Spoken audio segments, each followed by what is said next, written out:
Hello, everyone. Welcome to the Horror Room. I'm Travis Bruce, and today we're doing another indie horror spotlight with a returning guest.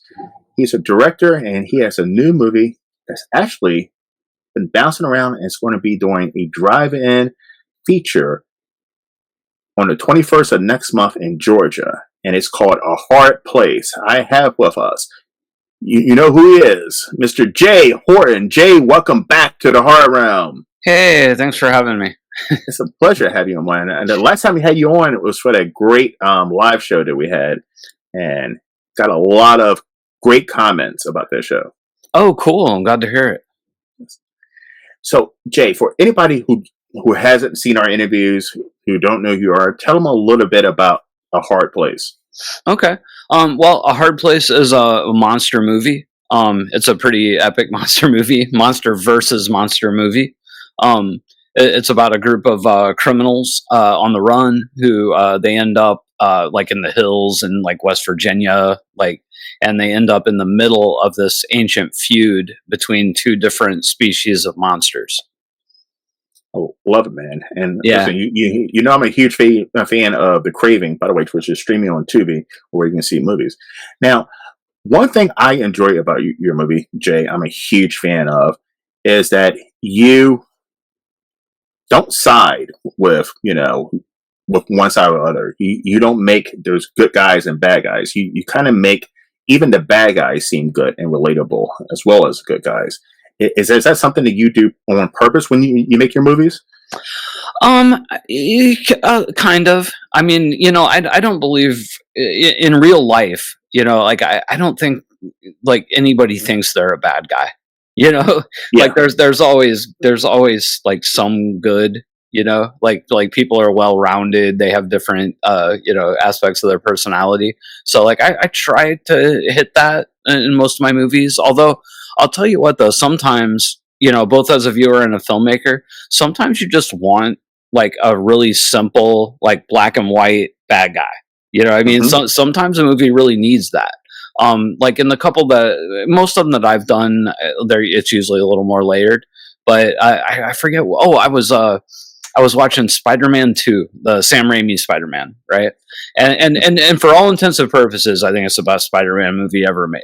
But the one thing that keeps it from perfect for me, and this is just my opinion, like the Doc Ock, he's too nuanced. Like I really wanted just to have just a bad guy. Like, you know what I mean? There was some, like, I wanted that payoff. I wanted that emotional, like, he's a bad guy and I beat the bad guy, instead of, well, he's kind of a good guy, So I think in some circumstances, you can use a black and white bad guy, but I tend to not. I totally agree. But I mean, even as a movie fan, like, I mean, I'm going back to even when I was a kid, I was a huge comic book fan. And like I love Batman, and one of my favorite villains was Mr. Freeze. And it was because you kind of related to Mr. Freeze. You know what I mean? He was this bad guy, but he wasn't a bad guy by nature. He was, Yeah. He was trying to save his wife. And you kind of understood where he was coming from. Totally. Or, like if you look at, like the monster in Craving, he's not a bad guy at all. He's somebody who's trying to keep that at bay, who does a lot of bad things to keep from worse things from happening, Exactly. And so I deal with that kind of thing a lot in different movies. Now, listen, I've been seeing one thing that I love that you've been doing. I follow you on Facebook, and you have been posting, set pictures. It seems like this has been a large scale shoot.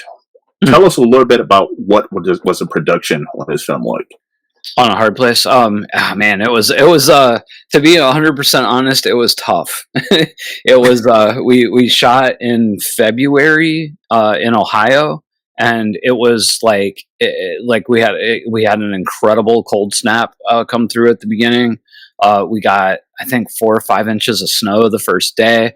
Like it was. I've been on colder sets, but I've never been on one that I directed that was like this cold and tough. And we were shooting predominantly outside, And even like a lot of the interior stuff we were shooting on this farmhouse location.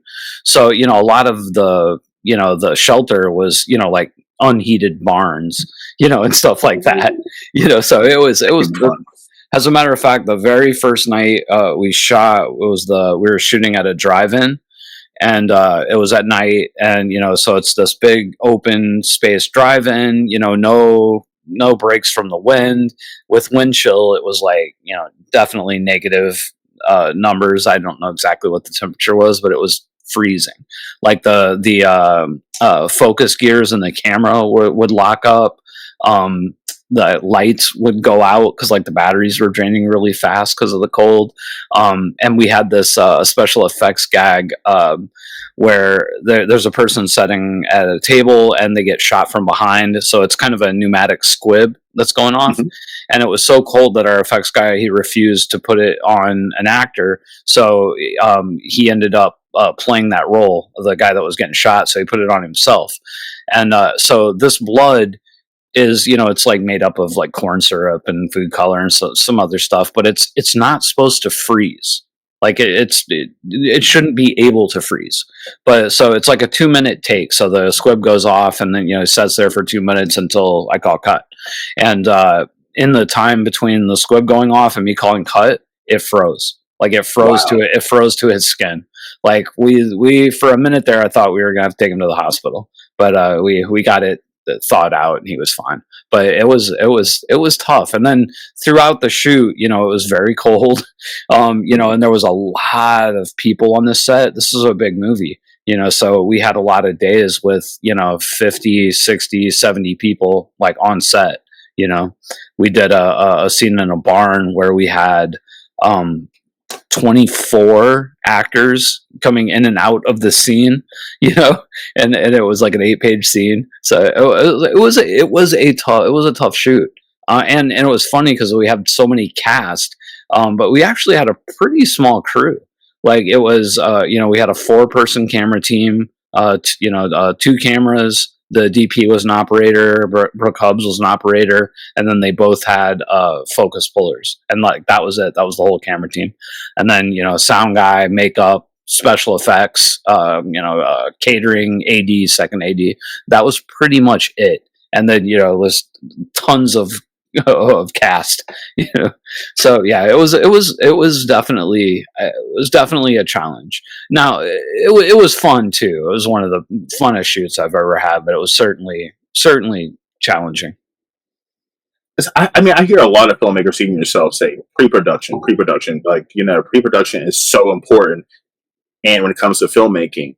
Mm. But as a filmmaker, how do you even prepare for unforeseen weather and snow? You just can't. I mean, the thing, and I think it's like this for, movie making at almost any level, but especially at the independent level, where you don't have a lot of money and you can't, delay or pivot or whatever. Independent filmmaking is all about rolling with the punches. So, you know what I mean? You get what you get, and then you have to make the best of it, So, for example, I hadn't planned on there being snow for any of this movie, but it just so happened like we were kind of shooting in order.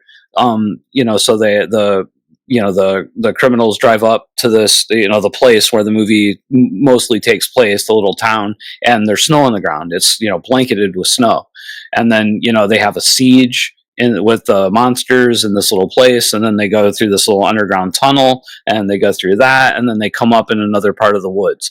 So technically, I'm trying to decide if this is really a spoiler. I guess it's not. They're kind of in the Garden of Eden, basically.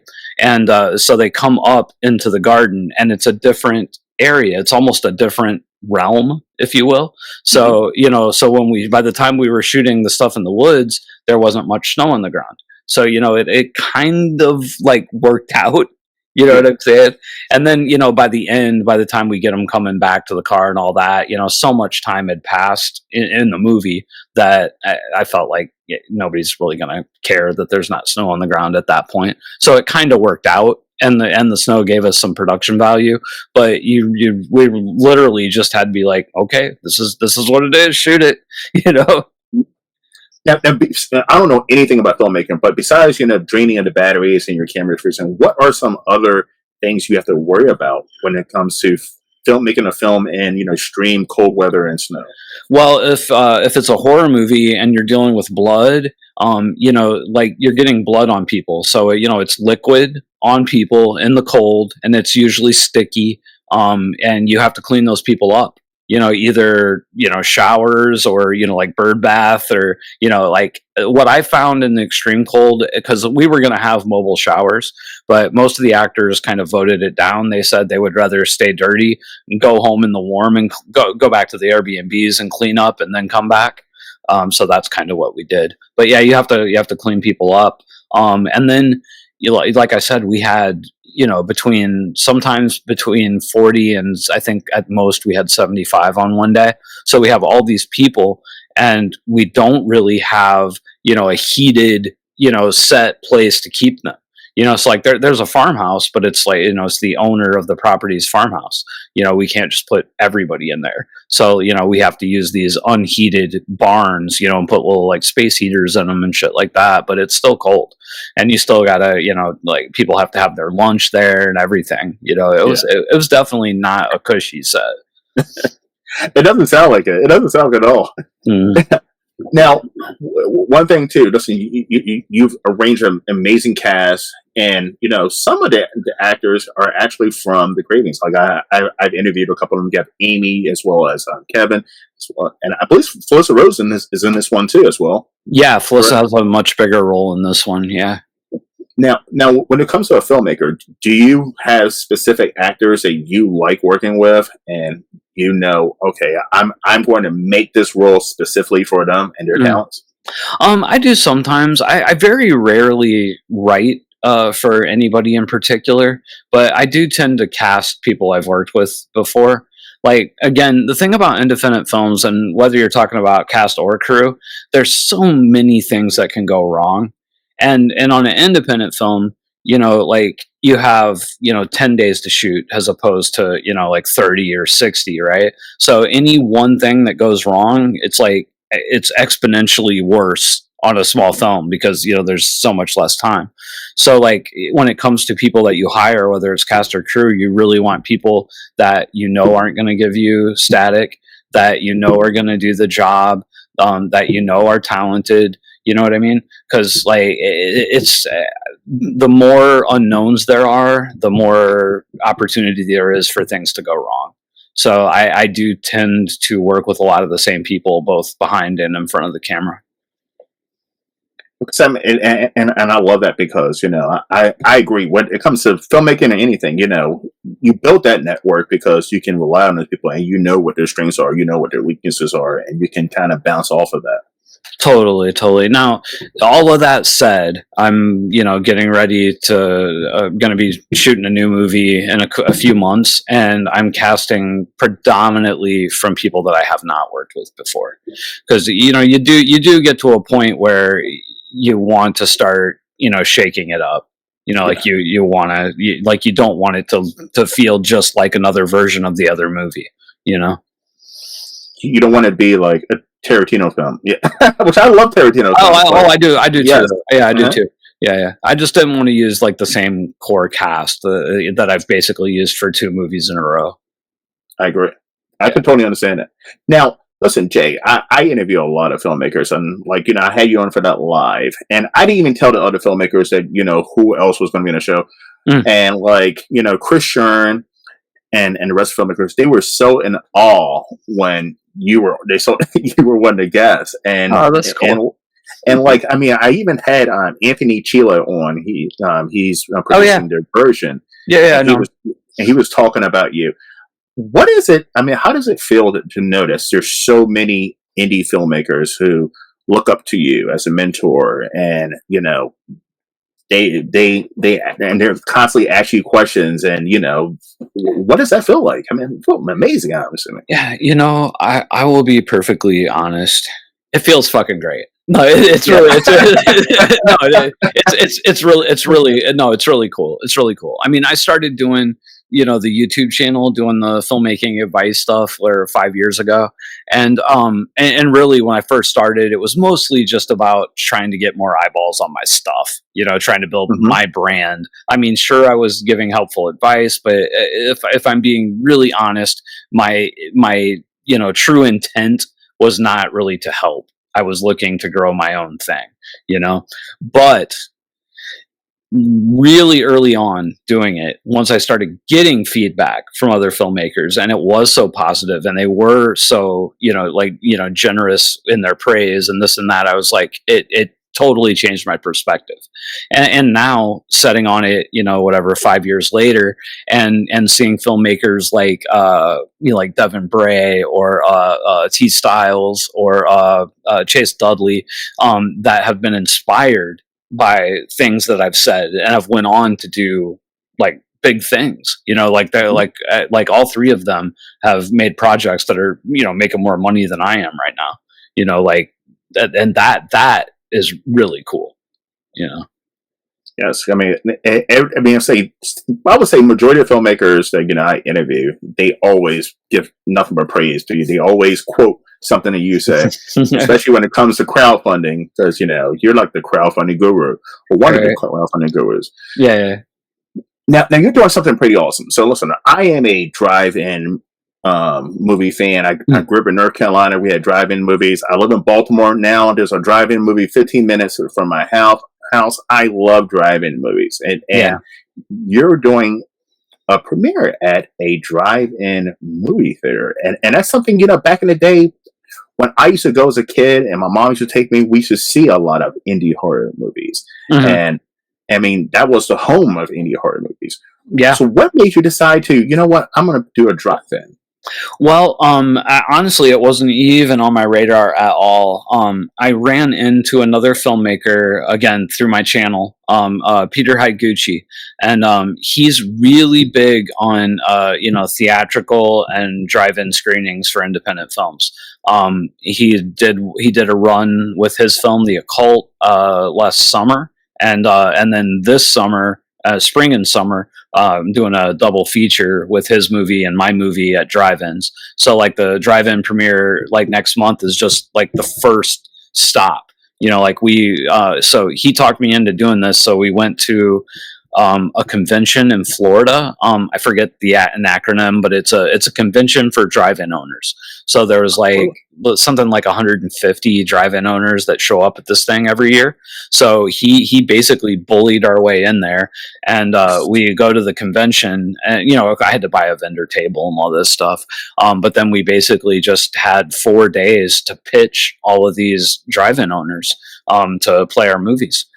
So we booked at this point we've booked 12. Like we have 12 confirmations. I think 6 of them have set the dates already. We're waiting on dates on some of the others. I expect we'll probably have somewhere around 2025 before we're done. And it's usually the way you'll work it is you'll go in, you'll have a premiere on a weeknight, like a Monday through Thursday, somewhere in there. And then the following week, if that premiere does well, you'll play for a few more days at the drive-in until it doesn't do well anymore. Well, So yeah, and then independent theaters, you kind of take the same tact. You could go in, you'll have a Monday or a Sunday premiere. If it does well, they bring you back the next week, and then so on and so forth. So we're doing that in a mix of drive-ins and theaters between now and when A Hard Place comes out on streaming on May 25th. okay. Is Maryland? I'm not. I don't know if you know off the top of your head, but is Maryland on that list? Off the top of my head, I don't think so. Okay. I don't think so. There's a lot of them in Indiana and Ohio. There's a couple in Florida. There's a couple I think there's one in California and one in Texas. There's one in Wisconsin, and that's all I'm remembering right now. But I mean, they're all over. But the confirmations that we got, I'm pretty sure there might be some Pennsylvania. There's a lot of drive-ins in Pennsylvania, but I don't think Maryland was on there. Okay. Now we're going to talk about a a topic that I like talking to you about, and that's crowdfunding. Oh, okay. Everybody likes to talk about crowdfunding. Um, where do you see crowdfunding going in the next couple of years? Do you think it's going to elevate or go to a new level, or do you think it's starting to tamper off right now? It's really hard to say. I know what it is right now. I don't even know what it'll be 3 or 4 months from now. Like every so I've done 2 campaigns. I've been doing pretty much like one campaign a year of my own, or a year and a half, and like I grew pretty exponentially from the first to the second, and it feels like I'm getting ready to start another one here in a few weeks, and I feel like my if I have to guess, I'm going to say it's going to do much better than the last one, but to be really honest, I don't know. I mean, like I'm expecting to be around, the $200,000 mark, but I mean, I could be around the $20,000 mark. You just don't know until you launch. I mean, you can prep for it the best. You can do everything right, and you could still, the market people are just tired of it. I don't know. I really wish I did. I had a better answer, but I don't know. It feels like it's fairly secure right now, but Mhm. it could change at the drop of a hat. Because I mean, when I first got into this, which has been a little bit over a year, I saw I'm in the same groups as you, and I've seen a lot of like crowdfunding, and I've over that time, I'm seeing less and less. And I was just wondering, like, I know people are still making movies, but I see less and less filmmakers going the crowdfunding route. So I didn't know if there was something behind that, or See, I don't think so. I think it just, I think I think you may personally be seeing less. I don't think there's less. I mean, I'm seeing a lot. There's a lot of them, like I'm seeing more like mid-level, like making, 15, $20,000 raising campaigns than I've seen in a long time. Like I've seen a lot of them.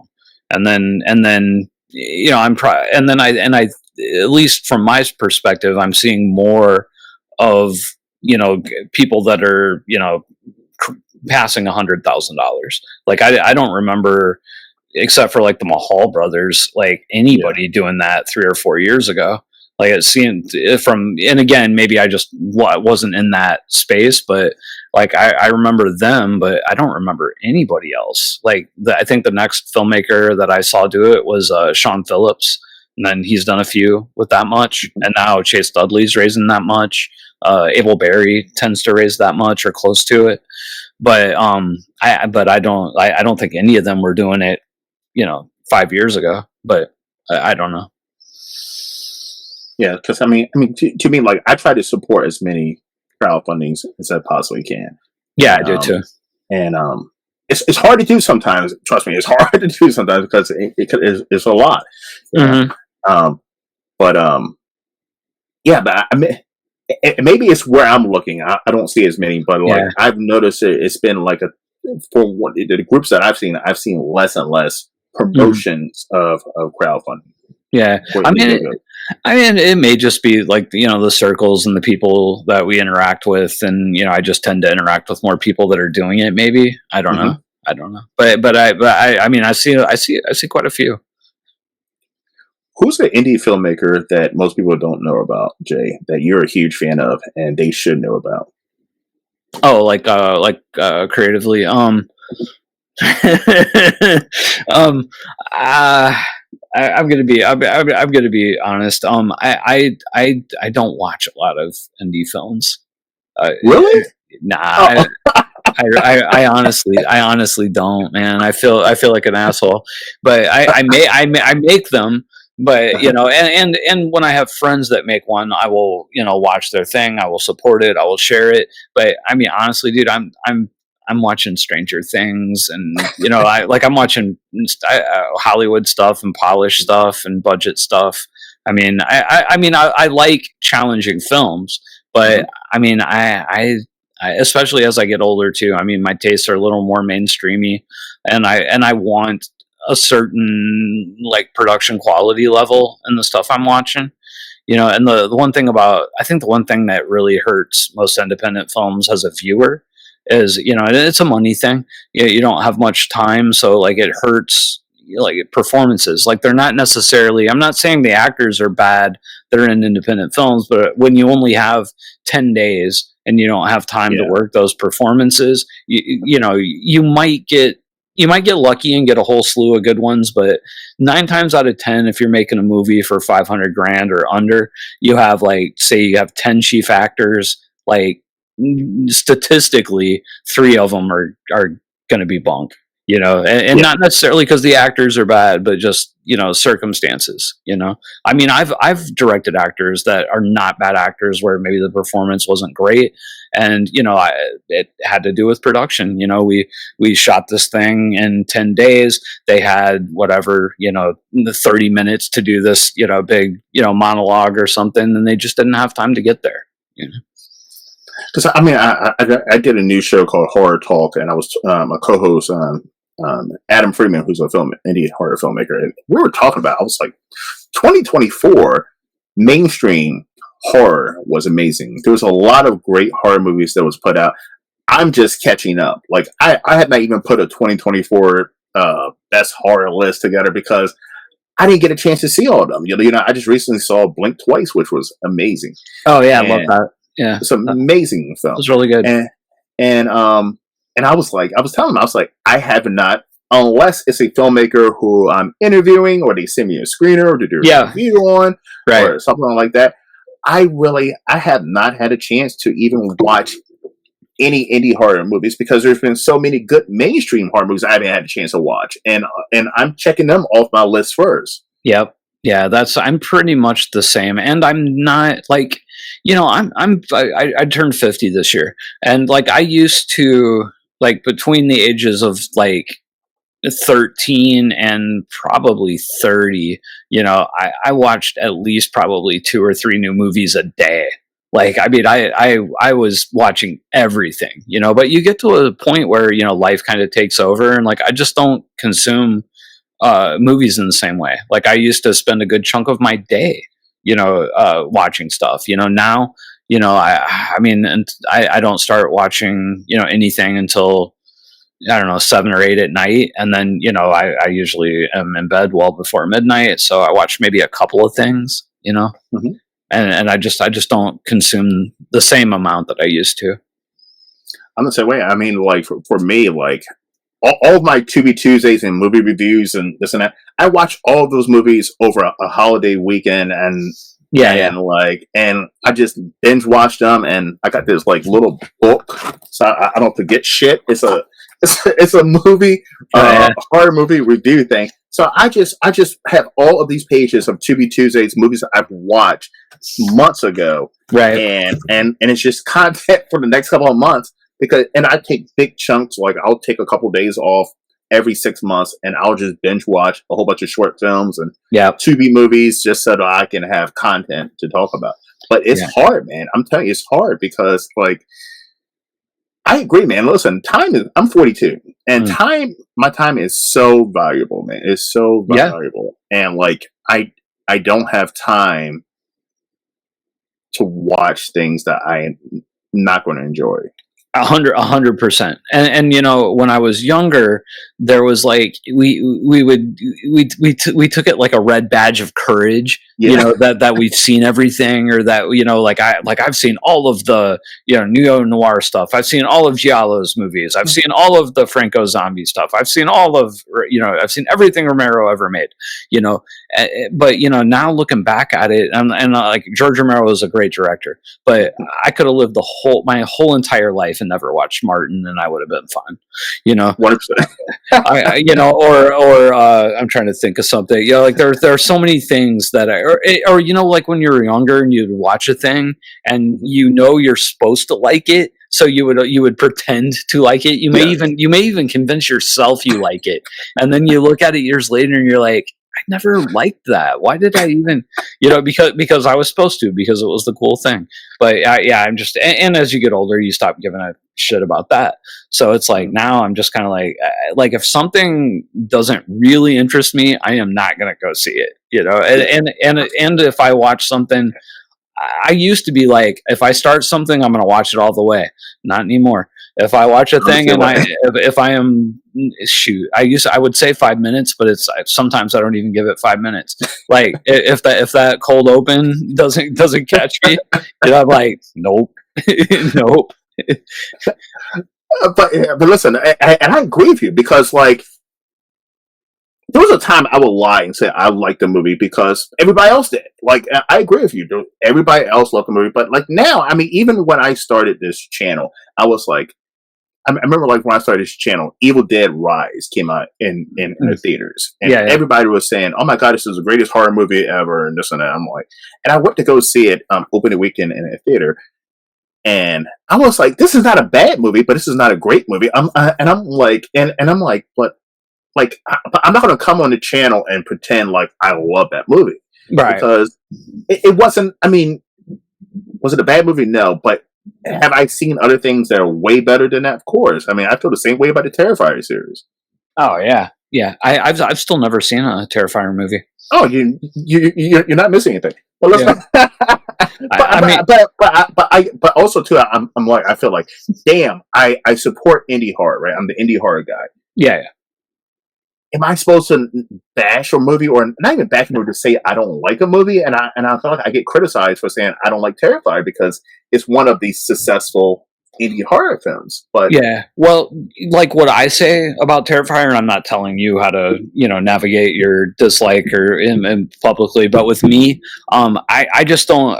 I no longer because I'm in like the public space a little bit. Mm-hmm. So like I don't like I won't crap on anything independent like at all, or say I don't like it. Now I'll say like Terrifier. I've never seen them, but I can tell you straight up, it's not my cup of tea. I know it's not for me. I'm not going to say they're bad movies, but they're not for me. You know, that's as far as I would take like an independent criticism. Mm-hmm. You know, today. Now I used to be more outspoken, but like you know, a lot of these people are peers. You know, so like I'm not unless it's like, you know, like I believe it's all right to punch up. You know, so like if you know Steven Spielberg releases a movie next week and it's crap, you know, I can say it's crap. Spielberg's not going to shed a tear over my criticism, but you know, if it's somebody that's making movies, you know, even lower budget than mine, or somebody that looks up to me, and I say something, you know what I mean? So like I tend to just be like, it's not my cup of tea. Or if another thing that I do with other filmmakers now, because I never liked to give notes, and I get people message me from time to, hey, can you look at my movie and tell me what you think? And I have a stock response now. I'm just like, dude, I don't like to criticize other filmmakers' stuff. I really don't have any insightful notes to give you. I'll check out the thing, I will share it, but I'm not going to give you notes. Like it's just not my. I don't like to do it. Yeah. And listen, and I've said this many times. There's filmmakers, there's indie horror filmmakers that I absolutely love, majority. And like, if they send me a screener and say, Travis, do a review, I necessarily don't like doing that. Because, you know, for somebody, it's because I did it once. And I'm not saying I even get them a bad review. I give them a middle of the road. Yeah. And I felt they felt some kind of way about it. Yep. Yeah. Yeah, so like it's kind of like it's hard, but that's why I try to do reviews of movies of filmmakers that I never met. I don't know who they are. I just randomly went on Tubi and just picked a movie and just watched it. Totally. Yeah. All right, listen, Jay. I've never done this with you, but I do this with a lot of my guests. I'm gonna ask you 3 random horror questions. These are your personal opinion, though. All right, you ready? Yeah. What horror franchise do you think they need to start making movies? Did they need to take a break, or they're done? We don't need to see anymore. Oh man, it's hard for me to say because I like it when horror franchises run themselves into the ground. Do you? Like I do. I'll tell you what. Like people say like Saw's done. I freaking I like the Saw movies, and I like that it's went on too long, and I like that it's overly complicated in the mythologies. I like Friday. Oh, they're not really doing Friday the 13th right now. I guess they're doing the new show, but what is something But Scream. I like the screams. The last one was my least favorite one that's ever been done, but I'm looking forward to the new one. Like I think I don't know. I'm trying to think of one that bugs me. That I can't think of one. Like I mean I Chainsaw Massacre. what's that? Texas Chainsaw Massacre. Um, yeah, that's probably my least favorite as far as like franchise goes. I like the first two movies a lot. But the that last one didn't bother me. I mean, it was silly as hell, but there were parts of it I really liked. I thought the bus massacre was really neat. Yeah. Yeah, but yeah, I honestly I don't have one. Wow. Okay. Okay. Texas Chainsaw Massacre. I love the first two. I rewatch them constantly. And I even like the first remake they did with Michael Bay. Right, that was the Jessica Biel one. Yeah. Yeah. Everything after that and everything before that up to part 2, I've never been a fan of. And the reason why is because I would like a continuing story that keeps on going. And it just seems like the one with Netflix and even the one before that, they're constantly trying to reboot or reimagine the story. Yeah. And like, I'd rather be like Friday the 13th where the story just keeps on going. Well, kind of. I mean, kind of. I mean, I used to drive myself nuts as like a teenager trying to make sense of the mythology of Friday the 13th. And I remember reading. I think it was in Fangoria. Somebody did a chronological breakdown with the years of when the movies would actually take place if they were actually happening. And I mean, it was like the first one was in the 60s or whatever, and then but they had the movie, and not counting Jason X because that was but they had movie like if you would lay that out and there would be the right amount of time between each movie, like they would still be happening in like 2025. The first like eight of them. Like. So like I don't know. So I thought that was funny. But then like speaking of Saw, like they did a fairly good job of keeping a single mythology running through the whole thing, and it was pretty neat, and I liked that. But I also like I like the Friday the 13th thing where once every couple of movies they're like fuck it, it's just start over again. Yeah, is he a zombie? See, I'm a huge Halloween fan. I kind of wish they would take a significant break from. I don't want to see another Halloween movie anytime soon. Yeah, I mean, it kind of sounds like they are. Like after ends, like it feels like they're. I don't think they're going to come back to the legacy stuff unless they completely reboot him. But who knows? But yeah, I liked Halloween and Halloween Kills. Was that the second one? I liked those two. I'm not a ends like hater because I know a lot of people really hate ends. But I'm not a huge fan. But I didn't hate it. Yeah. It's not my least favorite Halloween movie. My least favorite is still the Busta Rhymes. Busta Rhymes. I mean, that was bad. I honestly remember nothing except for Busta Rhymes drop kicking him. That's all. That's all I remember. But it just pissed me off because I saw Curse of Michael Myers in HBO in the theaters, and like I thought HBO kind of ended it well. And then I went to see Resurrection in the theater, just curious, like, well, how the fuck are they going to bring it back? He got his head cut off. Yeah. And like, the way they kill off Laurie, and I was like, come on now. I mean, 10 minutes into the movie, I was like, shit. I just gave them $15 of my damn money. Like, right. Just going to eat that. Yeah. Like I said, I don't even remember at all. I know I saw it, but I don't remember it. Second question. Listen, Mm. we were talking a little bit about this. What Mm. is one horror movie that everybody loves, and you're like, huh, it's not a bad movie, but I don't see why people love it as much as they do, saying that's the greatest thing ever. I mean, the only one I can well, and I haven't actually seen it, so it's hard for me to comment on. But the Terrifier, I guess. Yeah, I mean, although I can't say I don't understand. I do get the appeal. It's just not appealing to me. yeah, understandable. But by the way, I don't bash a Terrifier. I'm just saying Yeah, Terrifier yeah. movies are just not my cup of tea. They really are not. Yeah, no, I feel the same way. I feel like Yeah. I have a lot of respect for what the filmmakers built, and I think Mhm. it's I think it's good for indie film, and like I'm super rah rah about it, but I'm not going to watch them. And I actually go to the theater. And I've been to the theater to see part two and part three in the theaters, and because I'm giving my money to support. And listen, I even went to see that Winnie the Pooh movie. It was an Mm. indie movie, and I paid the $20 to go see it in the theater. Oh wow, But like, because I like supporting indie horror, even if it's not my cup of tea. right, It's right, something. that's good. Yeah. Yeah, All right.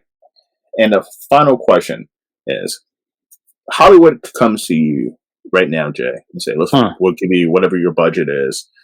We need for you any movie that's in your catalog to reboot it with a Hollywood budget. Which one would it be and why?" Huh. Um, Probably The Campus. It was a movie I made before Craving that I've talked about it endlessly because it was a nightmare production and the movie didn't come out really good. But it was a really good script. It was a really good idea, and there were just a lot of production circumstances that turned it into kind of a mediocre movie. So yeah, I would like to have another shot at that one with a budget. I think that would be cool. Okay, awesome. And by the way, where can I find Campus? Is that on Tubi or Yeah, Tubi? yeah, yeah. It's on Tubi, Amazon, probably YouTube. Yeah, pretty much everywhere. It's not. I tend to maybe talk a little too negatively about it just because my experience was so bad. But it definitely has some flaws. But it's a really interesting premise. It was, and I wrote it before Happy Death Day, and it was basically a woman who is killed over and over, and every time she comes back in a different like horror movie scenario. Really? Yeah, so it's like her father had just died, and she was going to his funeral, and he owns this this big, they call it the campus, but it's like a big like warehouse, like storage facility, and so she's in there, and she was like basically trying to steal some stuff from her family, and like there's an artifact thing, there's a mythology, but she finds the thing, and then she gets killed, and then she comes back. That's it's Groundhog Day, at the beginning Mm-hmm. of that when she comes into that place, and then every single time she dies it's a different thing, and she learns a little something each time to eventually break the loop. But so it's like slash like a home invasion movie is the first, and then it's like a body horror thing, and then it's zombies, and then a ghost, and then like a monster, like the devil, basically. See, I'm writing that down, man. That sounds like an awesome ass movie. Yeah, it's a really cool concept. It has some good actors. It just like it had some pacing issues.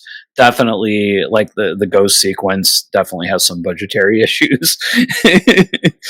But it was a really bad production experience. I had taken on a editing job that was supposed to start the month after that movie, but the job got pushed up, and it was just paying too well to turn down. So I did it anyway, and so I was editing from 8 a.m. to 5 or 6, and then we would shoot the movie from like 7 p.m. to 5 a.m. So I was doing that every day, or at least Monday through Friday. and then we shot that movie for God, I want to say like 24 days or something like that. It was a long shoot, so it was really tough, and I was having some issues with the partner at the time, and it was just big nightmare. So I could see why you would want to give another stab at that one. Yeah. I still like the script. I think it's one of the better scripts I've written. I just and right before production, I took some bad advice from a sales agent, and I made some changes to the script that I think hurt it. But all right, so listen, Blumhouse, anyone else? Listen, yeah. Although for the campus. Well, you know what though? There's a movie, I forget the title of it. It's a Blumhouse movie, and it's coming out. I just saw a trailer for it, and it literally looks like a mix between my movie and Cabin in the Woods. But it's like that premise, and it's like all it's like the Cabin in the Woods setup, but like but they die and then they come back, and there's a different group of creatures or monsters, different horror movie trying to kill them. I forget. Yeah. I have a question. As a filmmaker, when you see something like that, does it kind of piss you off? Like, son of a bitch. I mean, it's like, I literally do not think they stole the idea. I mean, I'll say, like a lot of people, like, oh, they stole my idea. It's very similar, and sure, it's possible. Like somebody saw the campus, but I doubt it very seriously. I just think it was a clever enough conceit that it was eventually going to get done. You know what I mean? Yeah. Like somebody was eventually going to make a horror movie where someone kept coming back in a different horror movie. It was just a matter of time. So that doesn't really bug me. I mean, although I did see it, and I did for like a split second, I was like, I bet they saw the campus, but I seriously don't think because I don't think anybody saw the campus. I made like $1,000 on that movie. Nobody's seen it. And then when I was one of the very first scripts I ever wrote actually was one of the original draft of A Hard Place. It was like my fourth or fifth script, and it was A Hard Place. The monsters were originally going to be vampires and werewolves. And I was like, oh, this is so smart. Nobody's ever done an action movie with werewolves and vampires. Like, just hasn't been. And then like the very next year, Underworld came out. Yeah. I was like, man. Yeah. So when I eventually did A Hard Place, I changed the mythology of the creatures. Yeah, and that has to be frustrating as a filmmaker. But at the same time, I mean, great ideas other people are going to think about. Yeah, well, the thing about it, like everybody thinks their ideas are so brilliant. Like ideas are a dime a dozen. It's how you execute it. Some of the best movies in history are not great ideas. They're just, it's like a mediocre idea, but just executed really, really well. I mean, look at like David Cronenberg. Like he made a movie in the 90s about people that are turned on by car accidents. Like that's the premise, but Crash is freaking excellent. Like it was really well made, but it's like the premise is, It all depends on the filmmaker. Yeah. It's all execution. That's why remakes and reboots and stuff like that doesn't bug me, because it's all execution. And we're going to see the same story 100 times anyway. Let's see somebody else's take on it. I'm fine with that. I still think Friday the 13th reboot is. I get so much shit for this, but I think it's the best Friday the 13th movie. I enjoyed that one. I think it's good. I mean, I don't know if I enjoyed it as much as some of the originals, but it's definitely better made. And I liked it. I'd say it's a lot better as for a reboot than the Nightmare on Elm Street one for sure. Yeah. That was bad. That was bad. Yeah. All right, Jay. Listen, where can everyone find you, my friend? I'm right. Oh, online. Pretty much anywhere at the J Horton. And listen, if you're in Georgia, listen, look out for the 21st of March. Look out for the drive-through. Yeah, we're in Jessup, Georgia. I believe it's March 20th, Jessup, Georgia. and then I'm doing Days of the Dead. Well, I guess that this might not be out before then. I'm doing Days of the Dead on Friday, but I'm not playing there. Sorry. Okay. By the way, are you doing what other conventions are you doing soon? Do you know? So yeah, I'm mostly doing the Days of the Dead this year. So Okay. I did Vegas, and I'm doing Atlanta, and then I'm doing Indy and Chicago, the Days of the Dead circuit, and then I'm talking about doing Carolina Fright Fest in June, and then I was Yes. gonna do Texas Frightmare, but I didn't realize how far in advance you had to get a table. Like Oh wow. you have to reserve the table almost a year in advance. Like I was like 6 months, and I was like, oh, I'll just. And they were sold out. I was like, damn, all right.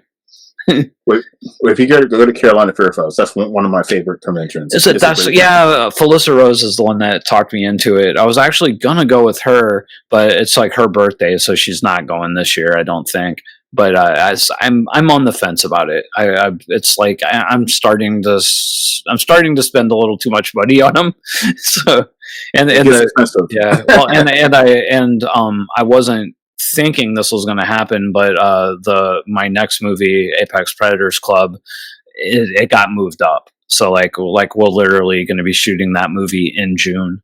So I'm going to be super slammed after that. Listen, Jay, as you know, man, you can come on anytime. I definitely love to have you on for another roundtable in the future. Oh yeah, that'd be cool. Listen, by the way, get your asses over to Tubi also and check out Craving as well as The Campus, which I'm going to check out because I've never even heard of it. But it sounds like an amazing idea. Listen, everyone, thank you for coming to the Horror Room. I'm Travis Bruce, and that's my man, Jay Horton. We'll see you next time. Take care.